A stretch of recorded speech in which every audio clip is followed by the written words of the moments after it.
இருந்தால் மான்க காட்டு விலங்குலாம் வந்து தண்ணி குடிக்க தானே வரும். அந்த பக்கமாக வருது. பார்த்தோன்னே எனக்கு ரொம்ப சந்தோஷமாயிடுது. ச்சே, ஒரு மான் விட்டால் கூட இப்போ 3 மானாக இருக்கே, வேட்டையாடி நம்ம வீட்டுக்கு எடுத்துகிட்டு போகலாம், நம்ம மனைவியும் குழந்தைங்க சந்தோஷப்படுவாங்கன்னு சொல்லிட்டு அம்பை எடுக்கிறான். எடுத்த உடனே அந்த அம்மா மான் வந்து கெஞ்சுது, வேணாம், என்னை கொன்னுட்டீன்னா என் குழந்தைங்க அனாதை ஆயிடுவாங்க. உன்னை கொன்னா உன் பிள்ளைகள் எப்படி உனக்காக தவிக்குமோ அதே மாதிரி என்னுடைய பிள்ளைகளும் எனக்காக தவிப்பாங்க, என்னை விட்டுருன்னு கொஞ்ச நேரம் யோசிச்சுட்டு சரி போ அப்படின்னு சொல்லிட்டு விட்டுடுறான் அந்த 3 மான்களையும். அது சந்தோஷமாக துள்ளி குதிச்சுட்டு ஓடுது அந்த மான் குட்டிங்க.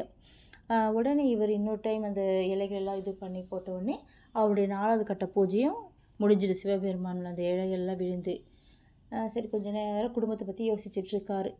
எப்படி வீட்டுக்கு போனோம், பசங்களுக்கு என்ன பண்ணுறது, உணவு இல்லையேன்னு யோசிச்சுட்டு இருக்கும்போது ஒரு கொழுன்னு மான்குட்டி ஓடி வருது. அதை பார்த்த உடனே நல்லா கொழுன்னு இருக்கே, இதை பிடிச்சிட்டு வேட்டையாடி எடுத்துகிட்டு போகலாம் அப்படின்னு சொல்லிட்டு வம்பை எடுத்த உடனே அந்த மான் வந்து வேணாம், என்னை எதுவும் செய்யாத, என்னுடைய குழந்தைங்க வந்து வீட்டில் இருக்காங்க தனியாக, என்னை கொண்டுட்டுட்டா அந்த குழந்தைங்க அனாதை ஆயிடுவாங்க, என்னை விட்டுட்டுன்னு சொல்லிட்டு ரொம்ப கெஞ்சி கேட்டவுடனே அந்த மானையும் விட்டுறாரு.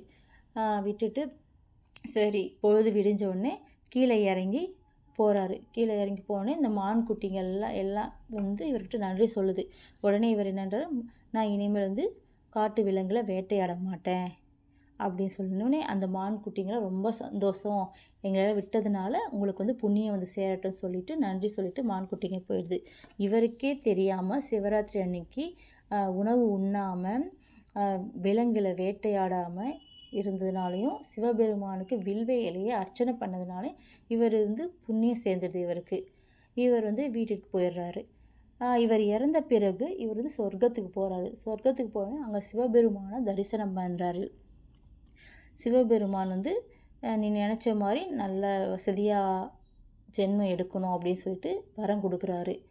இவர் வந்து ராஜாவாக பிறக்கிறார். அடுத்த ஜென்மத்தில் ராஜாவாக பிறந்து நல்லா வாழ்ந்துட்டுருக்காரு. அப்போது அவர் வந்து முன் ஜென்மத்தோட கதை வந்து இவருக்கு நினைவு வருது. வந்தவுடனே நம்ம தான் நல்லா வசதியாக இருக்கோமே, சிவபெருமான சிவராத்திரிக்கு நல்லா அபிஷேகம் பண்ணி அர்ச்சனை பண்ணி பூஜிக்கலாம் சொல்லிட்டு அவர் அந்த பூஜை செய்கிறாரு. பூஜை செஞ்சோடனே அவருக்கு நல்ல பலன் கிடைக்குது. நாமளும் இதே போல் சிவராத்திரி அன்னைக்கு விரதம் இருந்து சிவபெருமானை வழிபடலாம். நம்மளால் முடிஞ்சது பாலோ தயிரோ அவருக்கு கோயில்கள் எடுத்து அபிஷேகத்துக்கு கொடுக்கலாம், நமக்கு புண்ணியம் கிடைக்கும். ஃப்ரெண்ட்ஸ், இந்த வீடியோ உங்களுக்கு பிடிச்சிருந்ததுன்னா எனக்கு லைக் பண்ணுங்கள், ஷேர் பண்ணுங்கள், சப்ஸ்கிரைப் பண்ணுங்கள், கமெண்ட் பண்ணுங்கள். தேங்க்யூ.